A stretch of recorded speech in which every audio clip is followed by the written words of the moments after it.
সংগঠনের 20তম রাজ্য সম্মেলনকে সামনে রেখে প্রতিষ্ঠাতা সভাপতি দীনেশ মজুমদারের জন্মদিন ও প্রয়াত সিআইটিইউ নেতা কৃষ্ণচন্দ্র ভুঁইয়ের স্মরণে হারুর রক্তে বেঁচেছে হারুন, রহিম দিয়েছে রামকে, সামান্য দান অসামান্য হয়, রক্ত বাঁচায় প্রাণকে স্লোগানকে সামনে রেখে স্বেচ্ছায় রক্তদান শিবির ডিওয়াইএফআইয়ের।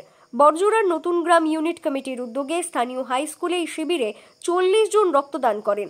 রক্ত সংগ্রহ করেন বড়জোড়া সুপার স্পেশালিটি হাসপাতাল ও দুর্গাপুর মহকুমা হাসপাতাল ব্লাড ব্যাংক কর্তৃপক্ষ।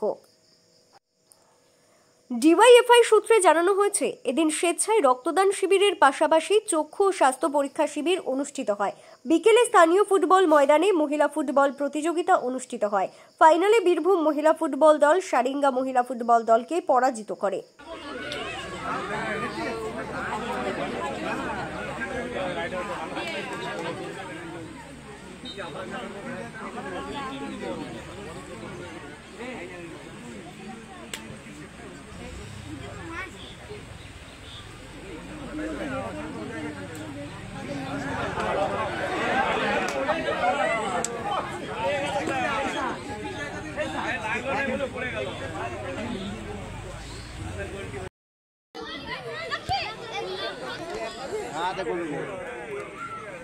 नचावे कुछ नचावे नचावे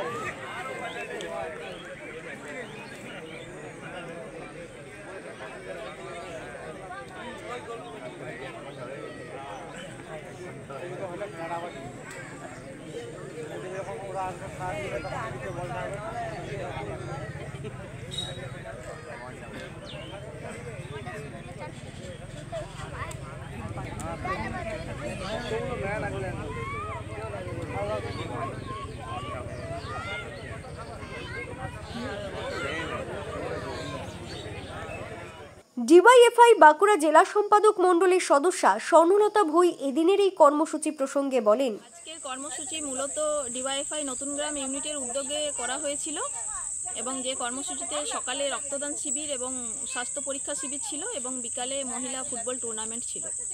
আজকের এই রক্তদান শিবিরে বড়জোড়া সুপার ফেসিলিটির যে ব্লাড ব্যাংক, সেই ব্লাড ব্যাংক এবং দুর্গাপুর সাব ডিভিশন হসপিটালের ব্লাড ব্যাংক থেকে রক্ত সংগ্রহ করা হয়েছিল। এদিনের এই কর্মসূচিতে উপস্থিত ছিলেন প্রাক্তন বিধায়ক সুজিত চক্রবর্তী, সিপিআইএম নেতা প্রশান্ত ভুঁই, আকাশ ঘড়ুই, সঞ্জয় ঘড়ুই সহ ডিওয়াইএফআই নেতৃত্ব। ব্যুরো রিপোর্ট, দক্ষিণ বাঁকুড়া দর্পণ, বড়জোড়া।